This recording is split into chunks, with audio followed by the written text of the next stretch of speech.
이거 먹고 죽으라는 거야, 뭐야. 냄새도 역해. 정미숙이 서슬 퍼런 눈으로 비명을 지르며 매대에 있던 알타리물을 집어들었습니다. 둔탁한 파여름과 함께 빨간 양념이 묻은 알타리무가 금순의 뺨을 강하게 내리쳤고 시장 전체는 찬물을 끼얹은 듯 얼어붙었죠. 사람이 어떻게 이래요? 금순이 떨리는 음성으로 겨우 내뱉었지만 미숙은 비릿한 웃음을 지으며 지폐 몇 장을 얼굴에 던졌습니다. 사람? 주제를 알아야지. 넌 평생 이 비린내 나는 바닥에서 무나 만질 수준이야. 빨간 양념과 흙이 뒤섞인 채 주저앉은 금순의 위로 사람들의 차가운 시선과 카메라 플래시가 화살처럼 꽂혔습니다. 평생을 견뎌온 인내심이 무참히 으깨진 순간 금순은 터져나오는 오열을 막지 못한 채 바닥을 짚고 무너져 내렸습니다. 하지만 그 치욕의 현장 뒤편에서 차갑게 가라앉은 눈으로 이 모든 것을 지켜보던 며느리 세라의 손에는 이미 누군가와의 통화가 연결되어 있었죠. 과연 이 잔인한 연극의 진짜 결말은 무엇일까요? 안녕하세요. 저는 평범한 직장에서 하루하루를 성실하게 채워나가는 30 중반의 회사원 김도연입니다. 매일 아침 지옥철에 몸을 싣고 탕비실의 믹스커피 한 잔으로 잠을 깨우는 제 삶은 특별할 것 하나 없었죠. 그저 부모님 건강하시고 제 앞가림하며 사는 것이 유일한 목표였던 제게도 운명 같은 인연이 찾아왔습니다. 바로 지금의 아내 세라 씨를 만난 그날입니다. 세라 씨를 처음 본 건 찬바람이 슬쩍 옷깃을 파고들던 늦가을의 어느 카페였습니다. 소개팅이라는 자리가 의례 그렇듯 저는 적당히 다려입은 셔츠와 구두를 신고 긴장한 채 그녀를 기다렸지요. 잠시 후 문을 열고 들어온 그녀의 모습은 제 예상과는 사뭇 달랐습니다. 요즘 젊은 사람들답지 않게 화장기 없는 투명한 얼굴에 유행 지난 듯한 베이지색 코트를 정갈하게 입고 있었거든요. 흔한 명품 가방 하나 없이 손때 묻은 가죽 가방을 소중히 쥐고 있는 모습이 참 인상적이었습니다. 화려하지는 않지만 은은한 꽃향기 같은 단아함이 느껴졌습니다. 우리는 빠르게 가까워졌습니다. 대화가 잘 통했거든요. 제가 퇴근 후 즐겨 먹는 시장 떡볶이 이야기를 할 때면 그녀는 아이처럼 눈을 반짝이며 경청해 주었습니다. 세라 씨는 참 소박한 것 같아요. 요즘 이런 사람 만나기 힘든데 저는 그냥 조용하고 평범하게 사는 게 가장 행복한 것 같아요. 도연 씨처럼요. 그녀는 늘 자신의 배경에 대해 말을 아꼈습니다. 그저 부모님과 떨어져 조용히 지내고 싶다는 말뿐이었죠. 저는 그 모습이 오히려 좋았습니다. 같은 처지의 평범한 집안에서 자라 자수성가하려는 굳은 심지를 가진 여자라고만 생각했습니다. 결혼을 결심하기까지는 그리 오래 걸리지 않았습니다. 하지만 예상치 못한 곳에서 제동이 걸렸습니다. 그녀의 부모님을 뵙기도 전 세라 씨는 제게 믿기 힘든 말을 꺼냈습니다.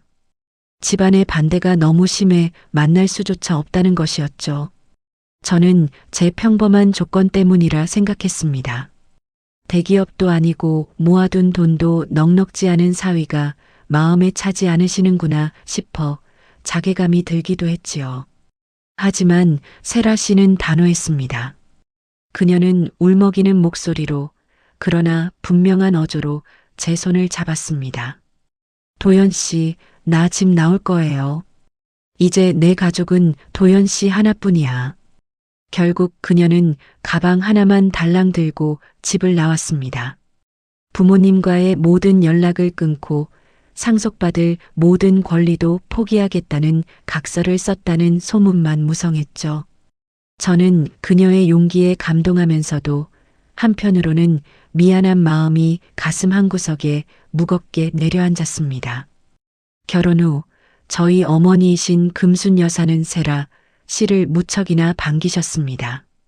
고생스러운 길을 선택해 아들에게 와준 며느리가 대견하고 안쓰러우셨던 모양입니다. 어머니는 며느리가 올 때마다 시장에서 제일 좋은 생선을 사고 손마디가 굵어지도록 나물을 무쳐 식탁을 채우셨습니다. 하지만 시간이 흐를수록 집안 공기는 묘하게 달라지기 시작했습니다. 세라 씨는 최선을 다했습니다. 무릎을 꿇고 앉아 어머니의 이야기를 듣고 서툰 솜씨로 설거지를 도왔습니다. 하지만 그 동작 하나하나에 배어있는 고상함과 이질적인 우아함이 오히려 어머니를 위축되게 만들었습니다. 세라 씨는 생활비를 보태겠다며 목돈을 내놓기도 했습니다. 결혼 전 아르바이트와 직장 생활로 모아둔 돈이라고 했지만 평범한 월급쟁이가 모으기엔 꽤 큰 액수였죠. 그녀는 자신이 재벌가의 딸이라는 사실이 드러날까봐 옷 한 벌 사입지 않고 검소한 생활을 이어갔습니다. 하지만 타고난 기품은 낡은 옷으로도 가려지지 않는 법이었죠. 어느 주말이었습니다. 세라 씨가 백화점에서 고르고 골라온 하지만 브랜드 로고가 전혀 없는 수수한 카디건을 어머니께 선물했습니다. 어머니는 그 옷감을 만져보시더니 한참을 망설이셨습니다. 그리고는 조용히 방으로 들어가셔서 낡은 쌈짓돈을 꺼내 오셨습니다. 거실에는 TV 소리조차 들리지 않는 무거운 정적이 흘렀습니다. 어머니는 세라 씨의 손을 꼭 쥐고 낮은 목소리로 말씀하셨습니다. 세아가, 우리 집은 그렇게 여유 있는 집이 아니야. 내가 우리 도연이 보고 와준 건 고맙지만 괜히 우리 수준 맞추려 무리하지 마라. 나도 내가 편하지가 않구나. 세라 씨의 얼굴이 그 순간 하얗게 질렸습니다. 정성껏 준비한 진심이 부담과 위화감으로 돌아온 순간이었습니다. 세라 씨는 아무 말도 하지 못했습니다. 그저 고개를 숙인 채 떨리는 손으로 찻잔만 만질 뿐이었죠. 저는 그 옆에서 아무런 중재도 하지 못했습니다. 고부간의 미묘한 갈등이라기엔 그 깊은 곳에 흐르는 계급의 벽을 어렴풋이 느꼈기 때문입니다. 세라 씨는 그날 이후 더욱 조용해졌습니다. 마치 자신의 존재 자체가 이 집의 민폐가 되는 것 같다는 표정으로 말입니다. 아내의 정체는 여전히 베일에 쌓여 있습니다. 그녀는 가끔 베란다에서 멍하니 창밖을 보며 누군가를 그리워하는 듯한 표정을 짓곤 합니다. 그러다가도 제가 다가가면 언제 그랬냐는 듯 환하게 웃어 보이죠. 하지만 저는 알고 있습니다. 그녀가 가끔 옷장 깊숙이 숨겨둔 작은 자수 손수건을 꺼내본다는 것을요. 그 손수건 구석에는 아주 작게 태성이라는 글자가 새겨져 있습니다. 우리 부부가 누리는 이 소박한 행복이 사실은 거대한 폭풍 전야의 고요함일지도 모른다는 불안감이 엄습합니다. 시장에 나가는 어머니의 뒷모습과 거실에서 조용히 잡지를 넘기는 아내의 옆모습, 이 두세 개가 공존하는 우리 집의 평화는 언제까지 유지될 수 있을까요? 오늘도 거실 창가에 비치는 노을이 유난히 붉습니다. 마치 앞으로 닥쳐올 시련을 예고라도 하듯 바람 소리가 심상치 않게 들려오는 저녁입니다. 저는 요즘 부쩍 말수가 적어진 아내와 그런 며느리를 조심스러워하는 어머니 사이에서 위태로운 줄타기를 하는 기분으로 하루하루를 보냈습니다. 하지만 제가 미처 깨닫기도 전에 폭풍은 집안이 아닌 집 밖에서부터 조용히 고개를 들고 있었죠. 우리 가족의 평범한 일상을 뒤흔들 그 서막은 어머니의 오래된 동창 모임에서 시작되었습니다. 어머니 금순 여사님은 평소 외출을 그리 즐기시는 편이 아니었습니다. 시장에서 반찬 가게를 운영하시며 손톱 밑에 물이 들 정도로 부지런히 살아오신 분이었으니까요. 그런 어머니가 오랜만에 동창 모임이 있다며 옷장을 뒤적거리셨습니다. 아내 세라가 선물한 그 수수한 베이지색 코트를 꺼내 입으시는 어머니의 손길은 평소보다 조금 떨리고 있었습니다. 모임 장소는 시내의 번듯한 한정식 집이었습니다. 은은한 가야금 소리가 흐르고 대리석 바닥이 반짝이는 그곳은 평생 시장 바닥의 흙먼지를 견디며 살아온 어머니에게는 조금 버거운 공간이었을지도 모릅니다. 어머니는 입구에서 코트깃을 정갈하게 매만지며 심호흡을 하셨습니다. 자식 앞에서는 늘 당당하셨지만 친구들 앞에서는 작아지고 싶지 않은 그 마음을 저도 어렴풋이 이해할 수 있었죠. 방문을 열자마자 자욱한 향수 냄새와 함께 높은 톤의 웃음소리가 터져나왔습니다. 그 중심에는 정미숙이라는 여자가 앉아 있었죠. 그녀는 어머니와는 정반대의 삶을 사는 사람이었습니다. 반짝이는 다이아몬드 반지가 끼워진 손으로 찻잔을 들고 테이블 위에는 누가 봐도 수천만 원을 호가하는 명품 가방이 보란듯이 놓여 있었습니다. 그녀의 목소리는 방 안의 공기를 압도하고 있었습니다. 정미숙은 어머니가 들어오는 것을 보고도 고개만 까닥할 뿐이었습니다. 그녀의 시선은 이미 어머니의 머리끝부터 발끝까지 훑으며 견적을 내고 있었죠. 미숙은 일부러 손목을 까닥이며 금빛 시계를 노출했습니다. 최근에 남편이 선물했다는 그 시계는 어머니의 소박한 코트와 극명한 대비를 이루며 번뜩였습니다. 예, 금순아. 너는 어째 10년 전이나 지금이나 똑같니? 사람이 좀 변하는 맛도 있어야지. 미숙의 말 한마디에 친구들의 시선이 어머니에게 꽂혔습니다. 미숙은 기다렸다는 듯 자신의 건물 임대료 이야기와 아들이 물려받은 사업 이야기를 늘어놓았습니다. 친구들은 부러움 섞인 탄성을 내뱉으며 그녀의 비위를 맞추기에 바빴죠. 어머니는 그 화려한 대화 속에 끼어들 틈을 찾지 못한 채 그저 앞에 놓인 식은 차만 홀짝이셨습니다. 어머니는 애써 웃음을 지어 보이며 상황을 넘기려 하셨습니다. 하지만 미숙의 공격은 거기서 멈추지 않았죠. 그녀는 노골적으로 어머니의 직업을 들먹이며 우월감을 만끽했습니다. 아직도 그 좁아터진 시장에서 반찬하니? 이제 그만둘 때도 됐잖아. 그 짠내 옷에 다 배어서 어떡해. 어머니의 표정이 순간 딱딱하게 굳었습니다. 무시당하는 것은 참을 수 있었지만 당신의 평생이 담긴 삶의 터전을 짠내 나는 곳으로 치부해버리는 말에는 가슴이 미어지셨을 겁니다. 어머니는 무릎 위에 놓인 손을 꽉 쥐셨습니다. 하얗게 질린 마디가 어머니의 고통을 대변하고 있었죠. 결정적인 상처는 예기치 못한 곳에서 터져나왔습니다. 미숙은 어머니가 입고 있는 코트를 가리키며 눈을 가늘게 떴습니다. 세라가 어머니를 위해 정성을 다해 골랐던 로고 하나 없지만 기품 있는 그 옷 말입니다. 미숙은 코트의 재질을 슬쩍 만져보더니 코웃음을 쳤습니다. 요즘 짝퉁도 참 잘 나오더라. 딱 보니까 로고도 없는 게 동대문 시장 물건인가 본데 너한테는 딱 어울린다. 주변 친구들이 킥킥거리며 웃음을 터뜨렸습니다. 어머니는 그 순간 머릿속이 하얘지는 기분을 느끼셨습니다.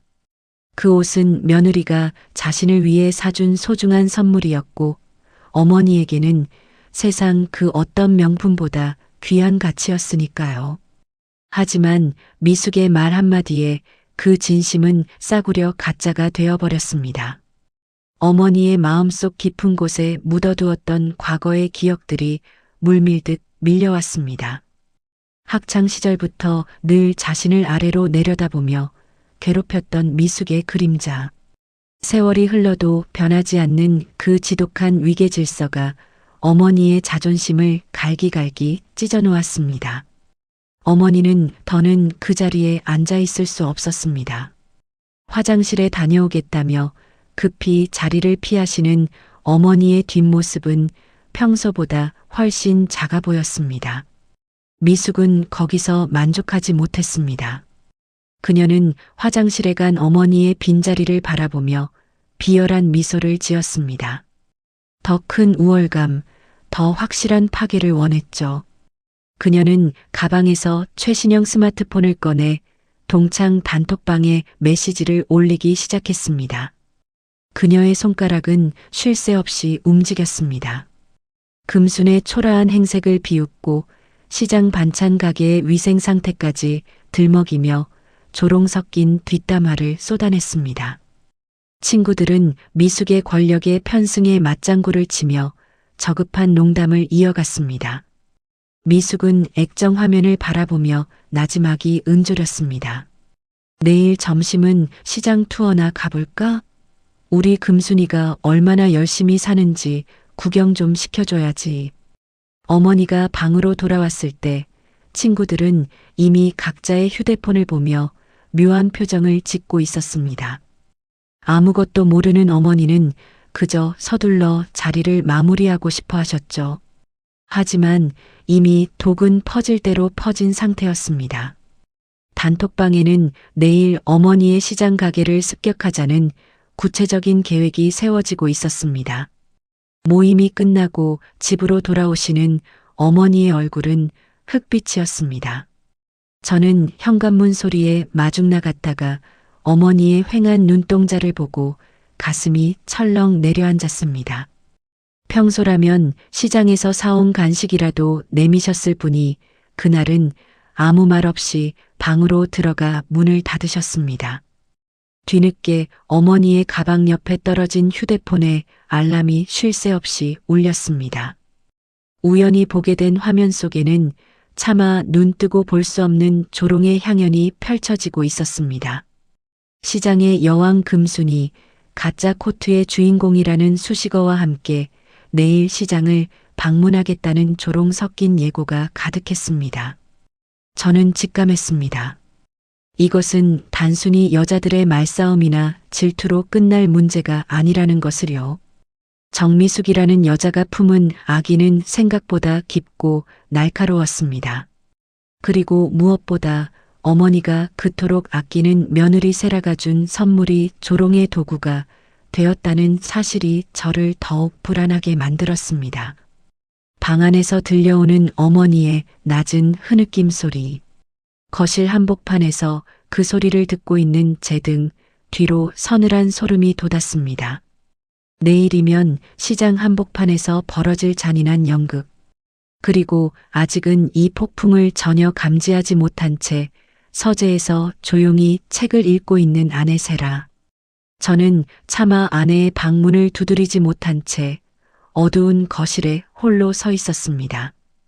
내일 아침이 오지 않기를 바라는 간절한 마음과는 대조적으로 시계 초침 소리는 유난히도 크게 밤 공기를 가르고 있었습니다. 이 불안감의 실체가 우리 가족을 어디까지 끌고 내려갈지 저는 그저 캄캄한 어둠 속에서 마른 침을 삼킬 뿐이었습니다. 밤새 뒤척이다 맞이한 아침은 유난히도 무거웠습니다. 어머니는 평소보다 이른 새벽에 집을 나서셨습니다. 어제 동창 모임에서 받은 상처를 일터에 분주함으로 잊어보려는 듯 평소보다 더 씩씩하게 안치마를 챙기시는 뒷모습이 오히려 제 가슴을 아리게 했습니다. 아내 세라 또한 오늘따라 중요한 회의가 있다며 일찍 서둘렀고 저는 텅 빈 집안에 홀로 남아 식어버린 국그릇을 바라보며 묘한 위기감을 느꼈습니다. 어머니가 시장으로 향하신 시각, 정미숙의 화려한 아파트 거실에서는 전혀 다른 풍경이 펼쳐지고 있었습니다. 어제 단톡방에서 시작된 장난 섞인 조롱은 이제 구체적인 각본이 있는 연극으로 변질되어 있었죠. 미숙은 소파에 비스듬히 앉아 새로 산 스마트폰을 만지작거리며 동창들에게 쉴 새 없이 메시지를 보냈습니다. 내일 점심 12시 정각이야. 다들 카메라 앱 미리 켜두고 아주 제대로 한번 망신을 줘야 정신을 차리지. 영상 찍어서 우리끼리만 보기 아깝잖아. 요즘 이런 게 조회수 잘 나온다며? 그녀의 손가락 끝에서 흘러나온 아기는 실시간으로 전파를 타고 퍼져나갔습니다. 친구들은 마치 무슨 대단한 정의구현이라도 하는 양 들뜬 반응을 보였죠. 하지만 그 사악한 대화가 오가는 단톡방을 훔쳐보는 눈이 하나 더 있었습니다. 바로 미숙의 친구 중 한 명인 박 여사의 아들 진수였습니다.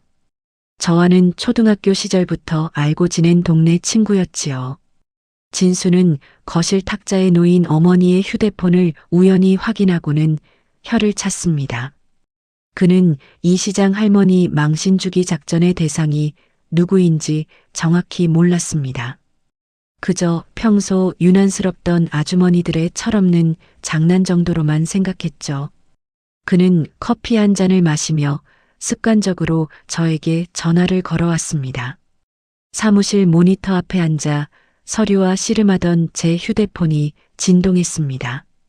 진수의 목소리는 평소처럼 가벼웠습니다. 하지만 그가 건넨 말의 내용은 결코 가볍지 않았습니다. 어이 도연아, 너희 어머니 시장에서 장사하시지? 요즘 시장 조심해라. 우리 엄마랑 그 아줌마들 있잖아. 미숙 아줌마인가 뭔가 하는 분.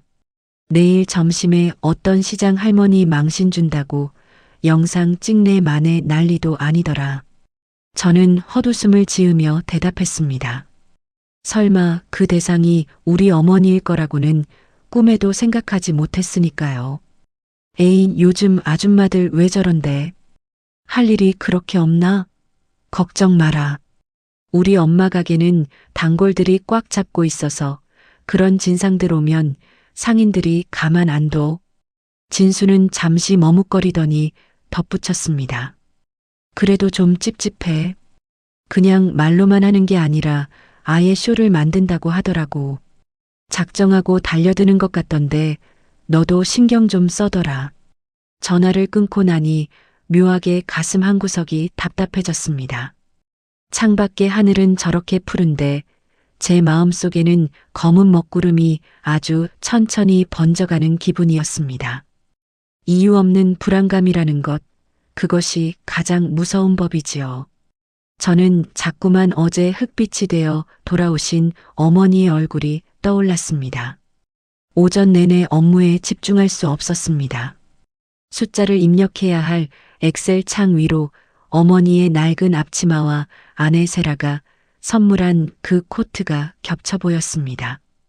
시계는 어느덧 11시를 가리키고 있었습니다. 진수가 말한 점심 정각이 다가오고 있었죠. 결국 저는 자리에서 일어났습니다. 도저히 가만히 앉아 있을 수가 없었습니다. 팀장님께는 잠시 외출을 다녀오겠다고 말하려던 찰나였습니다. 제 책상위 전화기가 날카롭게 울렸습니다. 김 대리, 지금 어디 가나? 거래처에서 지금 당장 견적서 수정해서 보내달라고 난리야. 이거 10분 안에 안 가면 우리 이번 계약 날아가네. 당장 내 방으로 들어와. 상사의 고함이 사무실을 갈랐습니다. 저는 멈칫했습니다. 지금 시장으로 달려가야 한다는 본능적인 직감과 당장 이 서류를 처리하지 않으면 직장 생활에 큰 타격이 올 것이라는 현실적인 공포가 충돌했습니다. 동료들은 눈치를 보며 제 어깨를 두드렸습니다. 김 대리, 얼른 들어가. 팀장님 화나면 무서운 거 알잖아. 저는 떨리는 손으로 마우스를 잡았습니다. 다시 자리에 앉는 제 모습이 너무나 비겁하게 느껴졌습니다. 설마 무슨 일이 있겠어.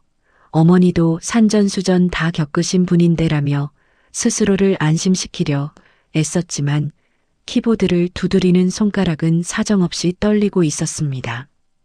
불안은 독처럼 퍼져 제 온몸을 마비시키고 있었습니다. 견적서를 수정하는 10분은 마치 10년처럼 느껴졌습니다. 간신히 메일을 보내고 다시 일어나려 할 때 이번엔 아내 세라에게서 메시지가 왔습니다. 도연 씨, 오늘 회의가 길어져서 저녁 늦을 것 같아요. 어머니께 안부 전해드려요. 아무것도 모르는 아내의 메시지가 평소와 달리 무겁게 다가왔습니다. 세라가 정성껏 선물한 그 옷 때문에 어머니가 모욕을 당했을지도 모른다는 사실을 안다면 그녀는 어떤 표정을 지을까요? 저는 차마 답장을 하지 못한 채 휴대폰을 주머니에 넣었습니다. 그 순간 사무실 창밖으로 멀리 보이는 시장 쪽 하늘 위로 까마귀 몇 마리가 낮게 날아갔습니다. 공기마저 끈적하게 달라붙는 듯한 불길함. 저는 고립되어 있었습니다.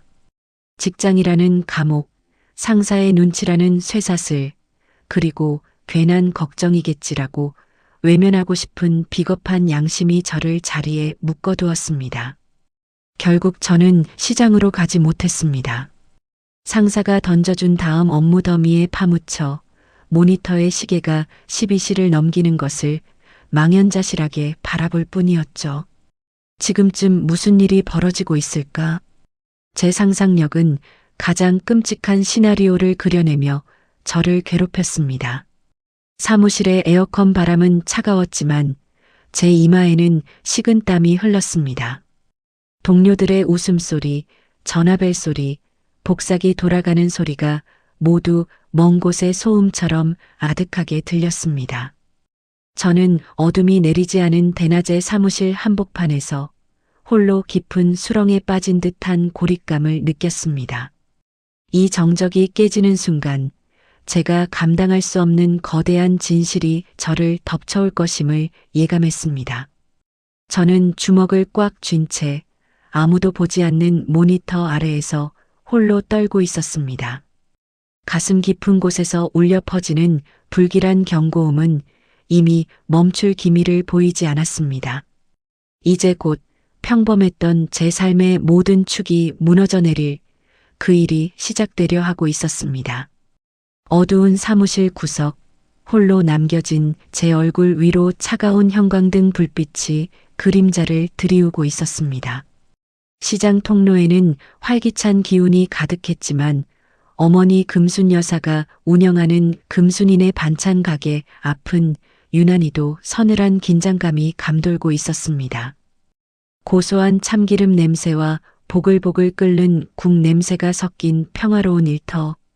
그곳으로 정미숙과 그녀의 일행이 마치 점령군처럼 나타난 것은 시계 바늘이 정확히 정오를 가리켰을 때였습니다. 미숙은 화려한 선글라스를 머리에 얹고 한 손에는 명품 백을 든 채 가게 안으로 들어섰습니다. 그녀의 뒤를 따르는 동창들은 약속이라도 한 듯 일제히 스마트폰을 꺼내 들었죠. 누군가는 생중계를 하듯 입을 가리고 킥킥거렸고 누군가는 노골적으로 카메라 렌즈를 어머니의 얼굴로 향했습니다. 어머, 여기가 그 유명한 반찬 맛집이야? 공기가 너무 텁텁해서 숨을 못 쉬겠네. 미숙은 일부러 코를 쥐며 크게 웃었습니다. 조용하던 시장 골목에 그녀의 높은 웃음소리가 날카롭게 박혔습니다. 장을 보던 손님들이 하나둘 발길을 멈추고 가게 주변으로 몰려들었죠. 어머니는 당황한 기색을 숨기며 억지로 미소를 지어 보였습니다. 하지만 이미 미숙의 눈빛은 사냥감을 발견한 포식자처럼 번들거리고 있었습니다. 미숙은 진열된 반찬통들을 하나하나 헤집기 시작했습니다. 정갈하게 담긴 콩자반과 멸치볶음을 젓가락으로 거칠게 휘저으며 트집을 잡았죠. 그러다 갓 담근 오이소박이 앞에서 멈춰 섰습니다. 그녀는 코를 킁킁거리더니 앞면을 험악하게 일그러뜨렸습니다. 이거 뭐야? 냄새가 왜 이래? 이거 상한 거 아니니? 세상에 사람 먹는 음식에 무슨 짓을 한 거야? 어머니는 깜짝 놀라며 대답했습니다. 오늘 새벽에 정성껏 무친 것이라 절대 그럴 리 없다고 정중하지만 단호하게 설명하셨죠. 하지만 미숙은 듣지 않았습니다. 그녀는 보란듯이 반찬통을 들어 올려 바닥으로 내팽개쳤습니다. 퍽 하는 둔탁한 소리와 함께 빨간 양념이 어머니의 하얀 앞치마와 바닥에 튀었습니다. 시장 상인들과 구경꾼들 사이에서 짧은 비명이 터져 나왔습니다. 어머니는 멍하니 바닥에 흩어진 오이를 바라보셨습니다. 그것은 단순한 음식이 아니라 어머니가 평생을 지켜온 정직함이자 자부심이었으니까요. 어머, 손이 미끄러졌네? 근데 어쩌니? 너무 지저분해서 다시 만들어줘야겠어. 당장 여기서 다시 묻혀봐. 미숙은 턱을 치켜들며 명령하듯 말했습니다. 주변 상인들은 평소 어머니의 성품을 잘 알기에 눈살을 찌푸렸지만 미숙 일행의 기세와 그들이 두른 화려한 차림새에 압도당해 선뜻 나서지 못했습니다. 어머니는 떨리는 손으로 바닥을 치우려 허리를 굽히셨습니다. 그 굽은 등이 오늘따라 유난히 더 작고 초라해 보였습니다. 미숙은 허리를 굽힌 어머니를 내려다보며 가방에서 돈뭉치를 꺼냈습니다. 그리고는 마치 개에게 먹이를 던져주듯 10,000원짜리 지폐 몇 장을 어머니의 머리 위로 흩뿌렸습니다. 지폐는 공중을 몇 번 선회하다가 양념이 묻은 바닥에 더럽게 떨어졌습니다. 이 정도면 반찬값에 청소비까지 충분하지? 너 같은 사람은 이런 돈 구경도 못 해봤을 텐데 감사하게 생각해라. 어머니의 손이 사시나무 떨듯 떨리기 시작했습니다. 지폐 한 장이 어머니의 젖은 손등 위에 달라붙었습니다. 주변 사람들의 수군거림이 들려왔지만 누구 하나 미숙을 제지하지 않았습니다. 냉정한 방관자들의 시선 속에서 어머니는 철저히 고립되었습니다. 미숙은 그 침묵을 즐기며 더욱 독한 말을 쏟아냈습니다. 금순아, 넌 평생 이 수준이야. 이 비린내 나는 시장 바닥에서 평생 반찬이나 팔다가 늙어 죽을 팔자라고. 내 며느리도 불쌍하다. 너 같은 시어머니 만나서 수준 떨어지게 살 텐데.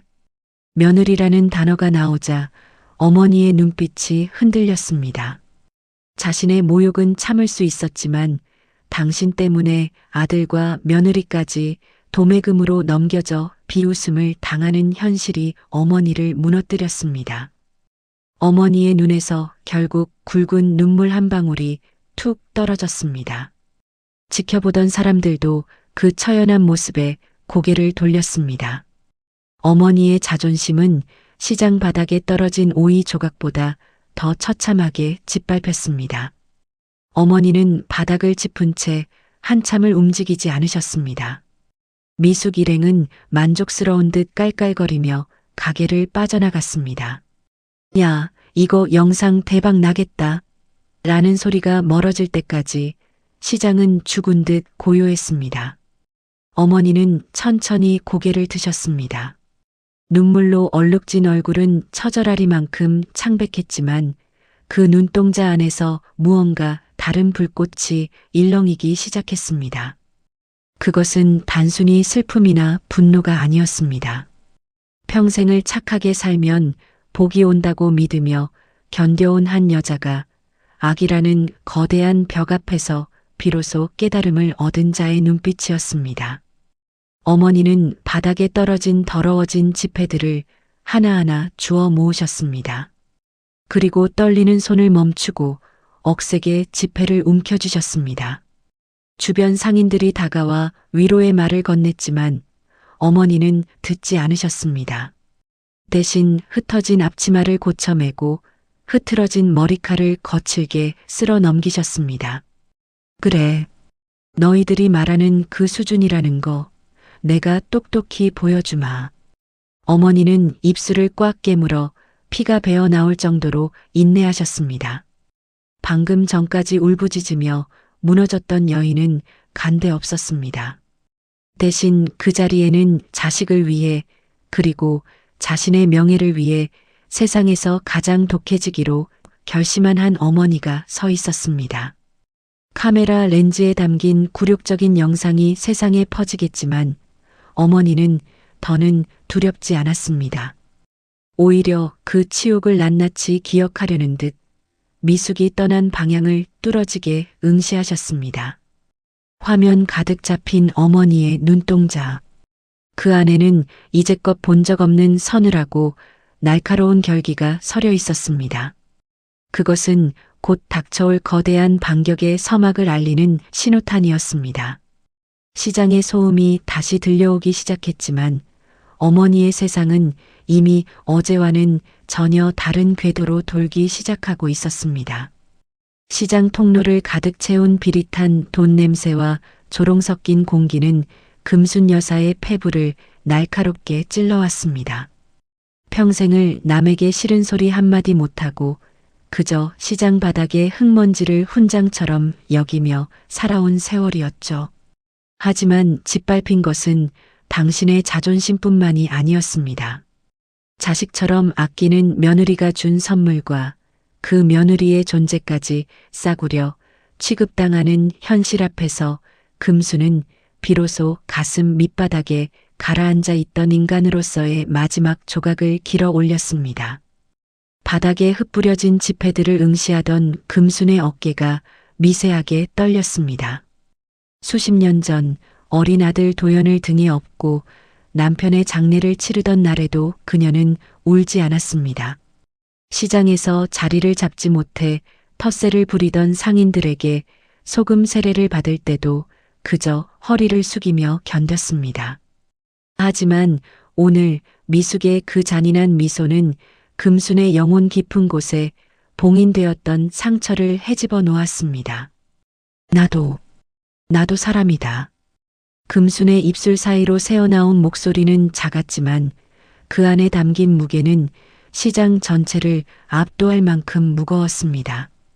그 한마디는 지난 수십 년간 참아온 모든 인고의 세월이 응축된 절규와도 같았죠.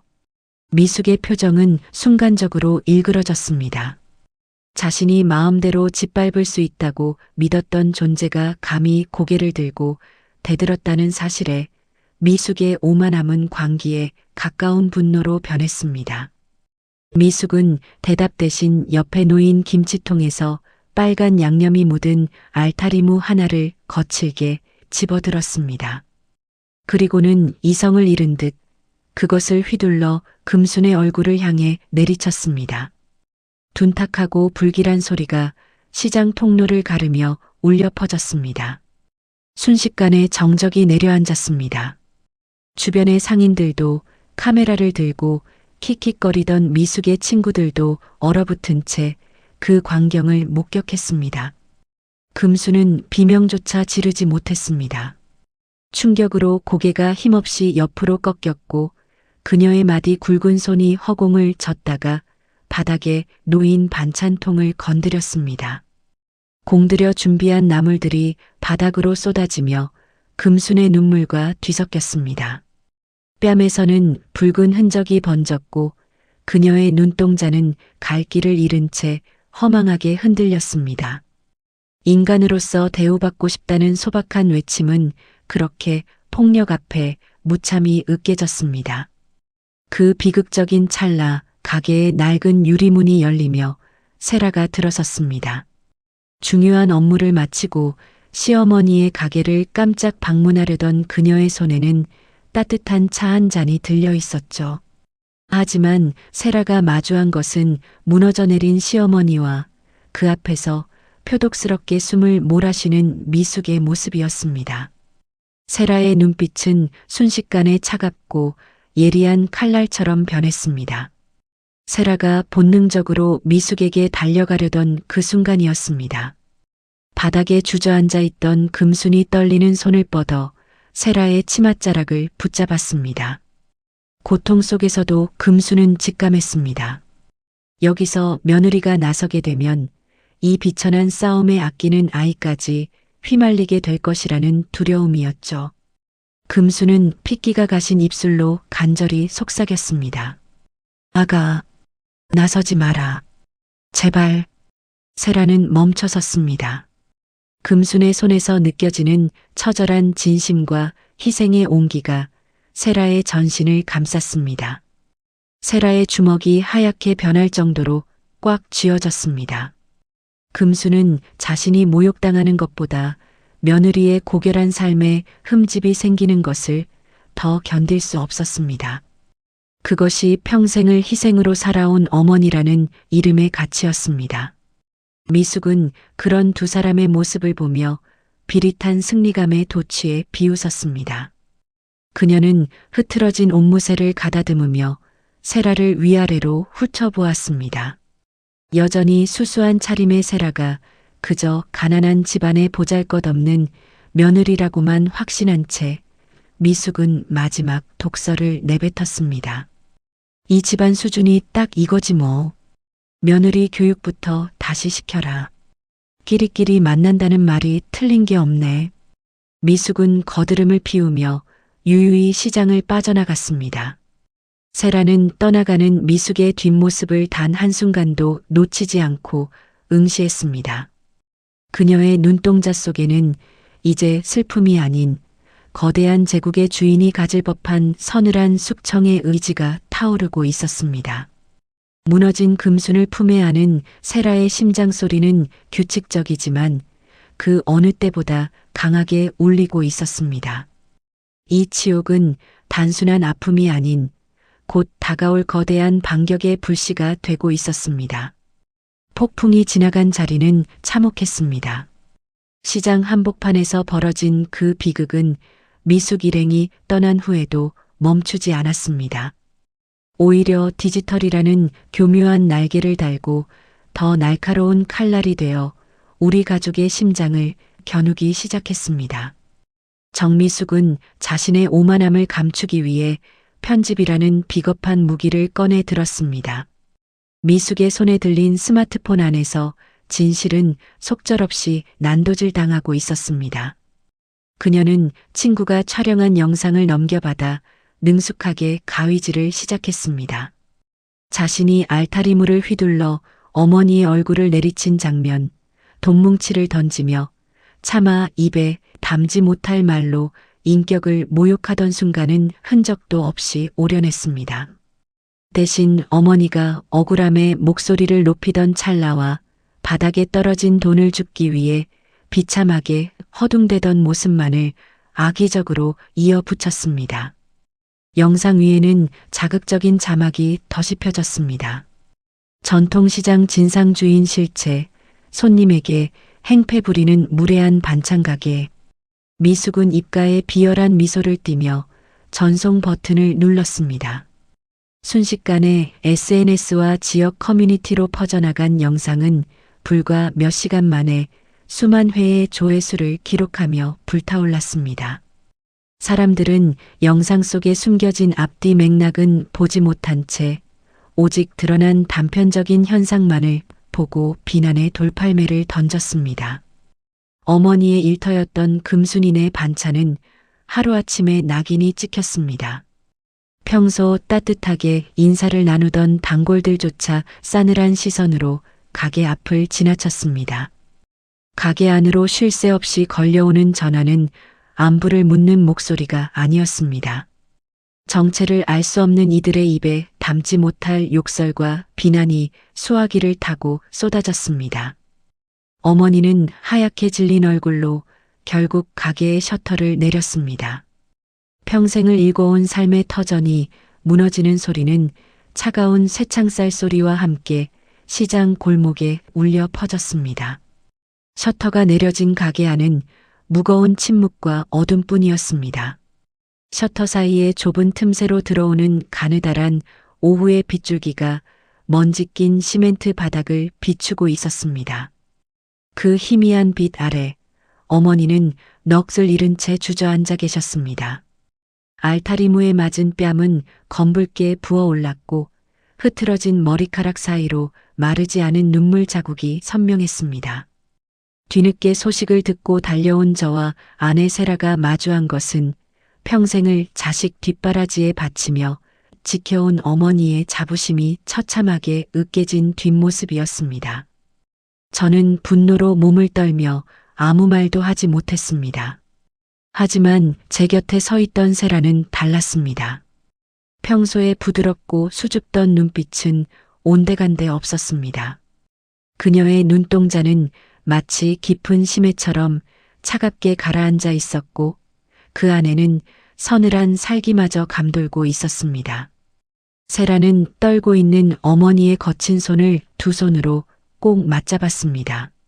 그리고 떨림 없는 단호한 목소리로 어머니의 눈을 응시하며 말했습니다. 어머님, 잠시만 기다리세요. 제가 다 되돌려 놓을게요. 저 사람들 절대 그냥 두지 않아요. 어머니는 대답 대신 세라의 손을 잡고 소리 없이 어깨를 들먹이셨습니다. 세라는 그 자리에서 노트북을 펴고 어디론가 은밀히 전화를 걸기 시작했습니다. 그녀의 손가락은 키보드 위를 신속하고 정확하게 움직였습니다. 세라의 통화 상대는 예사로운 이들이 아니었습니다. 그녀의 입에서는 평소 우리 가족 앞에서 단 한 번도 꺼내지 않았던 낯선 단어들이 쏟아져 나왔습니다. 네, 접니다. 지금 바로 본사보안팀 가동하세요. 제가 보내는 영상의 원본을 확보하고 최초 유포자부터 유입 경로까지 싹 다 추적하세요. 법무팀도 비상 대기시키시고요. 준비되면 신호 주세요. 며느리의 이토록 낯선 모습에 저와 어머니는 당혹감을 감추지 못한 채 그 광경을 지켜볼 뿐이었습니다. 세라는 마치 거대한 전장을 진두지휘하는 사령관처럼 보였습니다. 그녀의 노트북 화면에는 복잡한 데이터와 시장 주변 CCTV 기록들이 실시간으로 올라오기 시작했습니다. 미숙이 자신의 승리를 확신하며 축배를 들고 있을 그 시각, 세라는 이미 미숙의 숨통을 옥죄기 위한 거대한 그물을 짜고 있었습니다.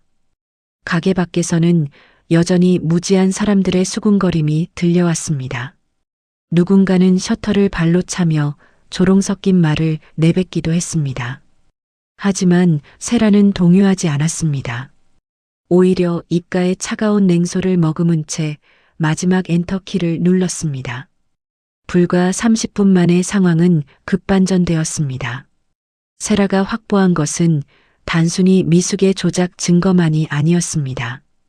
미숙의 친구 중 한 명이 과시용으로 단톡방에 올렸던 무편집 원본 영상 전체를 손에 넣은 것이죠. 영상 속에는 미숙이 알타리물을 휘두르고 어머니에게 돈을 던지며 넌 평생 이 수준이다라고 모욕하는 장면이 고스란히 담겨 있었습니다. 세라는 이 영상을 대형 커뮤니티와 언론사 그리고 미숙이 활동하는 SNS의 모든 태그에 동시에 배포했습니다. 진실을 밝힙니다. 전통시장 폭행 사건의 실체라는 제목으로 올라온 게시물은 삽시간에 기존의 거짓 영상을 덮어버렸습니다. 여론은 번개처럼 반전되었습니다. 조금 전까지 어머니를 비난하던 사람들은 이제 미숙의 잔인한 폭력성에 분노하며 화살을 돌렸습니다. 미숙은 자신의 아파트에서 친구들과 모여 승리의 기쁨을 만끽하다가 휴대폰 알람 소리에 얼어붙었습니다. 자신의 SNS 계정에는 비난 댓글이 초 단위로 수천 개씩 달리고 있었고 남편에게서는 비명에 가까운 전화가 걸려오기 시작했습니다. 미숙의 얼굴은 순식간에 흑빛으로 변했습니다. 그녀의 완벽했던 시나리오가 자신이 가장 우습게 여겼던 반찬가게 며느리의 손가락 끝에서 무참히 박살나고 있었기 때문입니다. 미숙은 떨리는 손으로 게시물을 지우려 애썼지만 이미 늦었습니다. 그녀의 얼굴과 이름, 과거 행적까지 신상이 털리는 것은 순식간이었습니다. 거실의 화려한 샹들리에 불빛 아래 미숙은 공포에 질려 숨을 헐떡였습니다. 마치 자신이 던졌던 알타리무에 스스로가 난도질당하는 기분이었을 것입니다. 가게 안의 정적 속에서 세라는 차갑게 한숨을 내쉬며 노트북을 덮었습니다. 밖에서는 여론이 뒤집혔음을 알리는 사람들의 웅성거림이 다시 들려왔습니다. 하지만 세라의 눈빛은 여전히 풀리지 않았습니다. 미숙의 사회적 매장은 시작일 뿐이었습니다. 이제 그녀의 가정이, 그녀의 배경이 어떻게 무너져 내릴지 세라는 이미 다음 단계를 설계하고 있었습니다. 어머니는 이제야 겨우 부어오른 뺨을 매만지며 세라를 올려다보셨습니다. 며느리의 낯선 위험 앞에서 어머니는 놀라움과 안도감이 뒤섞인 표정을 지으셨습니다. 복수는 이제 막 서막을 올렸고 가해자의 파멸은 아직 절정에 다다르지 않았습니다. 미숙의 일그러진 표정이 창문에 비치는 밤, 우리 가족의 진짜 반격은 이제부터 시작이었습니다. 셔터가 내려진 금순인의 반찬 가게 안은 무거웠습니다. 좁은 공간을 가득 채운 나물 냄새와 비릿한 알타리무의 향이 평소와 달리 숨을 막히게 했죠. 어머니는 부어오른 뺨을 수건으로 감싼 채 작은 목통 위에 힘없이 앉아 계셨습니다. 평생을 성실함 하나로 버텨온 그분의 세계가 정미숙이라는 오만한 여자에 의해 무참히 짓밟힌 뒤였어요. 저는 분노로 떨리는 주먹을 꽉 쥔 채 차가운 시멘트 바닥만 노려보고 있었습니다. 그때 노트북의 키보드를 두드리던 소리가 멈췄습니다. 칠흑 같은 가게 안에서 오직 모니터의 푸른 빛만이 안에 세라의 얼굴을 비추고 있었죠. 세라는 화면을 천천히 닫았습니다. 그리고 고개를 들어 저와 어머니를 바라보았습니다. 그 눈빛은 제가 3년을 함께 살며 알던 순하고 수줍던 아내의 것이 아니었습니다. 그것은 범접할 수 없는 위엄과 서늘한 냉기를 동시에 품은 아주 낯설고도 강인한 눈동자였어요. 세라는 무겁게 입을 열었습니다. 어머님, 그리고 도연 씨, 놀라지 마세요. 사실 저 태성건설 윤태성 회장님의 외동딸 윤세라입니다. 그 말이 떨어지는 순간 가게 안의 공기가 그대로 얼어붙었습니다. 저는 제가 들은 말을 이해하지 못해 멍하니 아내를 바라보았죠. 어머니 역시 믿기지 않는다는 듯 젖은 눈을 크게 뜨고 세라를 응시했습니다. 우리 가족이 그토록 아끼고 사랑했던 평범한 며느리가 대한민국 재계의 거물인 태성건설의 후계자라는 사실은 현실감이 없었습니다. 하지만 의문이 채 가시기도 전에 굳게 닫힌 셔터 너머에서 정적을 찢는 소리가 들려왔습니다. 날카로운 타이어 마찰 소리와 함께 육중한 엔진음이 멈췄습니다. 시장 골목의 어둠을 뚫고 위압적인 광택을 내뿜는 검은색 대형 세단 세 대가 가게 앞에 정렬했습니다. 셔터 밖에서 절도 있는 목소리가 들렸죠. 이사님, 준비 끝났습니다. 그 소리에 세라는 휴대폰을 들어 마지막 명령을 내렸습니다. 홍보팀, 지금 바로 원본 영상 배포하세요. 법무팀은 정미숙 씨와 그 친구들, 허위사실 유포와 폭행 혐의로 즉각 고소 절차 밟으세요. 세라의 목소리는 정중했지만 그 안에는 거역할 수 없는 권위가 서려 있었습니다. 세라의 지시가 떨어지기 무섭게 세상은 요동치기 시작했습니다. 태성건설의 막강한 홍보망이 움직이자 정미숙이 교묘하게 짜깁기했던 거짓의 영상은 삽시간에 설 자리를 잃었습니다. 미숙이 알타리무를 휘둘러 어머니를 때리고 돈뭉치를 던지며 이게 내 수준이다라고 비웃던 그 추악한 원본 장면이 모든 포털 사이트의 메인을 장악했죠. 조금 전까지 어머니를 진상 주인이라 손가락질하던 사람들의 분노는 이제 미숙을 향해 무서운 기세로 쏟아졌습니다. 디지털 세상의 돌팔매는 번개처럼 반전되었습니다. 미숙은 단순히 무례한 손님이 아니라 공분을 사고도 남을 조작 가해자이자 폭력배로 낙인 찍혔습니다. 실시간으로 올라오는 비난 댓글들이 수만 개에 달했고 그녀의 신상은 삽시간에 만천하에 드러났습니다. 하지만 세라의 반격은 거기서 끝이 아니었습니다. 세라는 감정적인 복수보다 더 차갑고 정교한 법적 절차를 밟기 시작했습니다.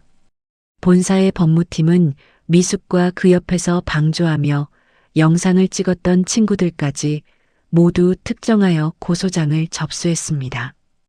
허위사실 적시에 의한 명예훼손, 업무방해, 그리고 특수폭행 혐의까지 미숙이 저질렀던 오만한 행동들이 하나하나 법적인 죄목으로 바뀌어 그녀의 목을 조르기 시작했습니다. 그 시각 정미숙의 남편이 운영하던 하청업체 사무실에는 태성건설 법무팀의 차가운 통보가 도착했습니다. 미숙이 누리던 그 화려한 생활의 근간이 흔들리는 순간이었죠. 이사 윤세라 님의 지시입니다. 귀사와의 모든 계약 관계를 오늘부로 전면 재검토하겠습니다. 미숙은 영문도 모른 채 남편의 비명 섞인 전화를 받아야 했습니다. 당신 대체 누굴 건드린 거야? 회사가 공중분해되게 생겼다고. 남편의 절규를 들으며 미숙은 사태의 심각성을 깨달았습니다. 자신이 짓밟았던 시장의 반찬 가게 주인이 실은 제 남편의 생계를 쥐고 흔들 수 있는 거대 기업 이사의 시어머니였다는 사실을요. 미숙은 자신의 아파트 거실에서 휴대폰을 떨어뜨렸습니다. 1시간 전까지 자신을 응원하던 단톡방의 친구들은 이미 모두 방을 나갔거나 그녀를 차단한 뒤였죠. 세상에서 가장 고귀한 척했던 그녀의 위선은 그렇게 밑바닥부터 무참히 무너져 내리고 있었습니다. 그녀가 그토록 강조했던 수준이라는 잣대가 이제는 그녀 자신을 파멸의 구렁텅이로 밀어넣고 있었습니다. 사건이 정리되어 가던 늦은 밤 미숙의 남편과 법률 대리인이 비굴한 자세로 시장을 찾아왔습니다. 그들은 셔터를 두드리며 한 번만 만나달라고, 제발 살려달라고 애원했습니다. 어머니는 그 소리에 몸을 움츠리며 저를 쳐다보셨습니다. 미숙의 남편은 셔터 밖에서 무릎을 꿇은 채 울부짖었습니다. 제 아내가 정신이 나갔었습니다. 합의금은 원하는 대로 드릴 테니 제발 계약만은 유지해 주십시오. 그것은 진심 어린 사과가 아니었습니다. 오직 자신의 이익을 지키기 위한 비겁한 구걸이었죠. 세라는 그들을 직접 상대하지 않았습니다. 대신 차가운 시선으로 셔터 너머를 바라보며 제게 말했습니다. 도연 씨, 저들의 용서는 어머님이 결정하실 문제예요. 하지만 제 생각은 같아요. 돈으로 사람을 짓밟은 사람은 돈으로도 살 수 없는 게 있다는 걸 배워야 해요. 어머니는 잠시 생각에 잠기셨습니다. 그리고 떨리는 손을 맞잡으며 조용히 고개를 저으셨습니다. 저런 사람들의 사과는 받고 싶지 않다. 내 상처가 돈 몇 푼에 씻길 것 같으냐. 어머니의 단호한 거절에 세라는 고개를 끄덕였습니다. 화해의 여지는 없었습니다. 세라는 법무팀에 단 한마디를 전달했습니다. 합의는 없습니다. 법이 허용하는 최대로 처벌받게 하세요. 상황이 일단락되자 세라는 다시 평소의 단정한 모습으로 돌아와 어머니 앞에 무릎을 꿇었습니다. 그녀는 다시 수수한 며느리의 얼굴로 어머니의 부은 뺨을 살며시 어루만졌습니다. 어머님, 놀라게 해드려 죄송해요. 이제 다시는 그 누구도 어머님을 무시하지 못할 거예요. 제가 약속드려요. 어머니는 세라의 손을 잡고 하염없이 눈물을 흘리셨습니다. 그것은 억울함의 눈물이 아니었습니다.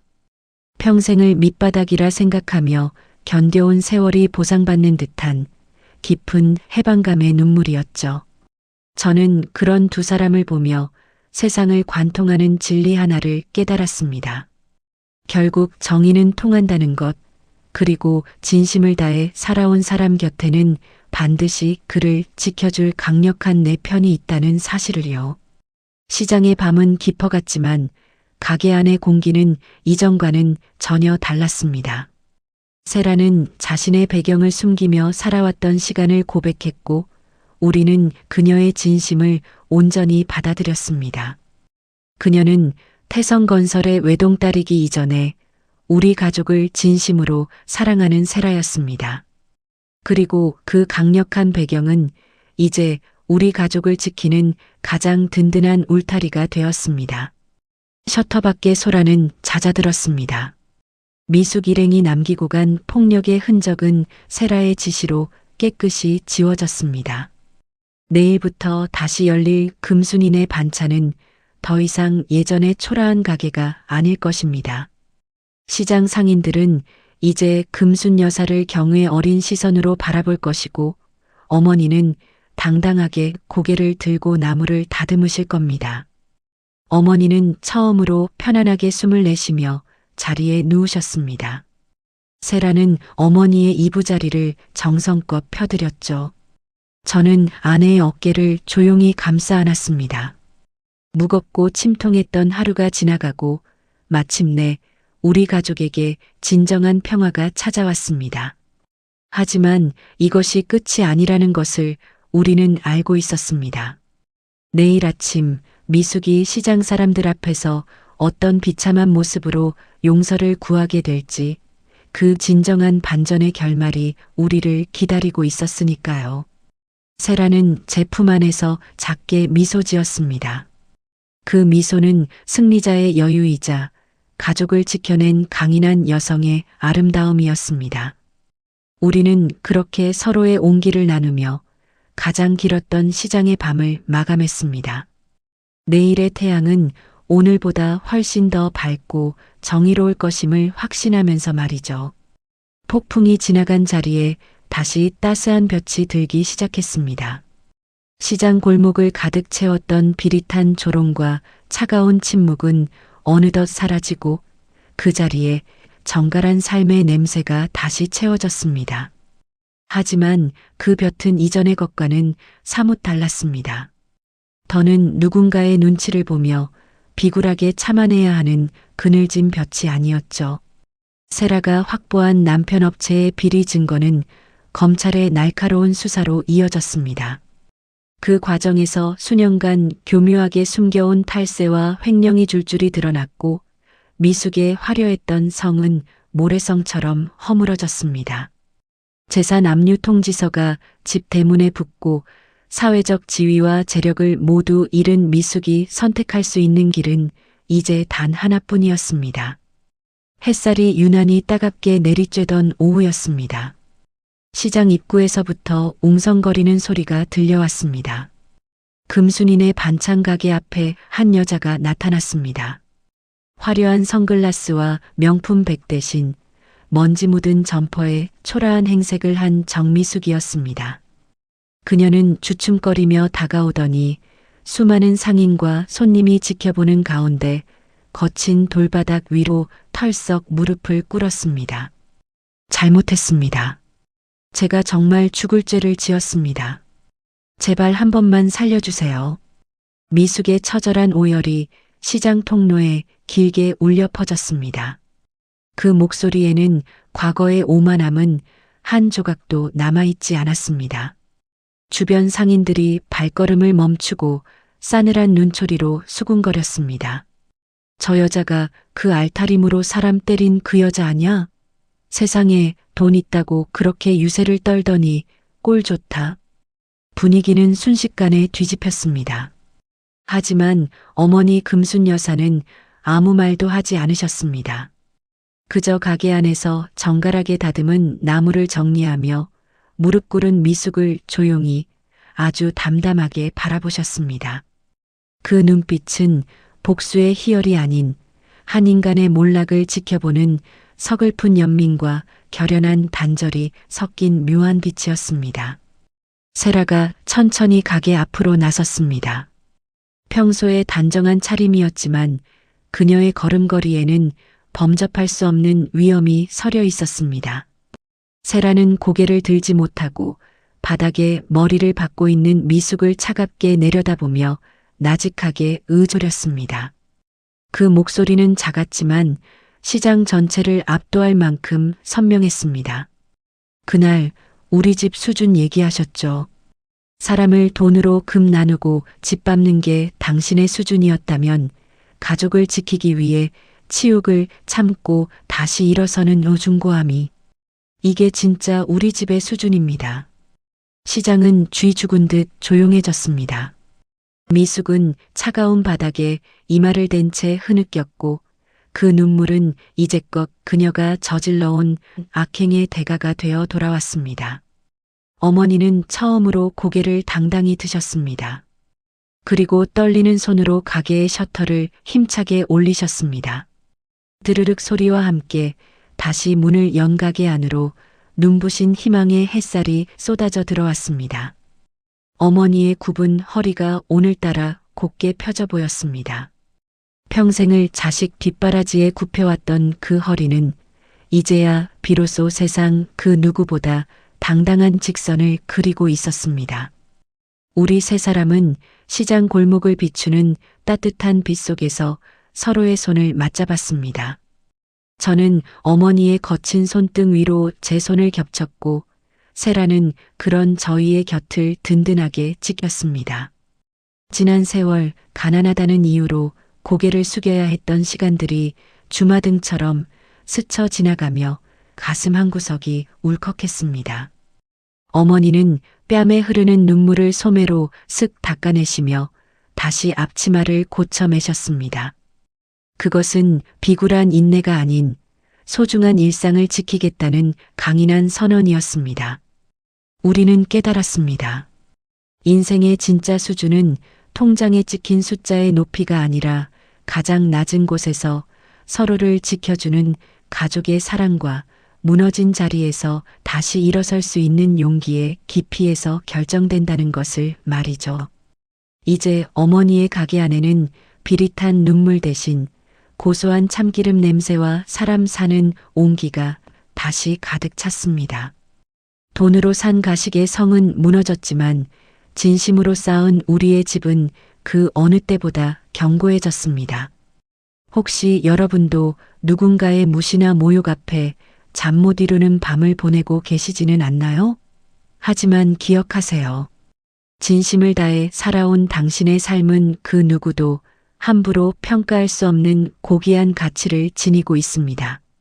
정의는 때로 더디게 올지라도 당신 곁을 지키는 소중한 사람들과 함께라면 그 시련은 반드시 찬란한 반전의 밑거름이 될 것입니다. 오늘 금순 여사가 올린 셔터 소리가 여러분의 마음속에도 새로운 희망의 문을 여는 소리가 되었기를 바랍니다. 나를 짓밟는 사람에게 줄 수 있는 최고의 복수는 내가 더 행복하고 당당하게 살아가는 모습을 보여주는 것입니다. 끝까지 들어주셔서 감사합니다. 오늘 이야기가 여러분의 지친 마음에 작은 온기가 되었기를 바랍니다. 내일은 오늘보다 더 환한 웃음이 기다리고 있을 것입니다.